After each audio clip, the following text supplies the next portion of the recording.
स्वाभिमानी शेतकरी संघटनेनं काँग्रेस आणि राष्ट्रवादीला 2 दिवसांचा काल अल्टिमेटम दिलाय, ज्यामध्ये जागांचा जर तिढा सोडवला नाही तर 13 तारखेला स्वाभिमानी शेतकरी संघटना 15 उमेदवारांची यादी जाहीर करणार असल्याचं या पक्षानं स्पष्ट केलेलं आहे.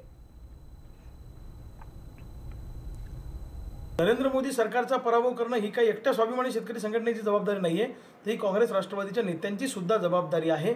परंतु हे नेते सत्ता परिवर्तनाच्या बाबतीत अजिबात गंभीर दिसत नाही आणि स्वाभिमानी शेतकरी संघटनेला जर ही नेते मंडळी आघाडीची नेते मंडळी गृहीत धरणार असतील तर मग मात्र निकालानंतर जर त्यांच्यावर पश्चातापाची वेळ आली तर ते वाईट वाटायला नको, एवढंच त्यांनी लक्षात ठेवावं.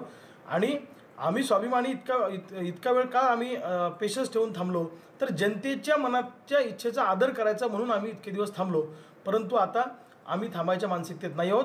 येत्या 2 दिवसामध्ये म्हणजे 12 तारखेपर्यंत जर का आघाडीच्या नेत्यांनी स्वाभिमानीच्या जागा वाटपाचा आणि आमच्या मुद्द्यांचा विचार करून निर्णय घेतला नाही तर 13 तारखेनंतर स्वाभिमानी शेतकरी संघटना 15 उमेदवारांची स्वतंत्रपणे यादी जाहीर करणार आहे.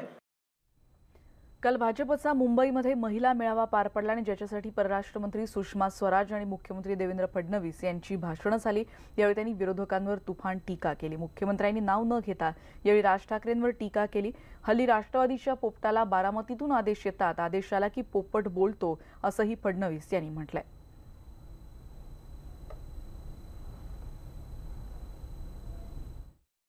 गल्लीतले लोक देखील आजकाल बोलायला लागले. मला फार त्याच्यावर बोलायचं नाही, पण अशी जी तुम्हाला माहिती आहे ते कलाकार आहे आणि कलाकाराचं काम काय असतं, जी स्क्रिप्ट लिहून दिली त्याच्यावर अभिनय करायचा. आणि अलीकडच्या काळात त्यांची स्क्रिप्ट कुठनं येते तुम्हाला माहिती आहे की बारामतीवरनं येते.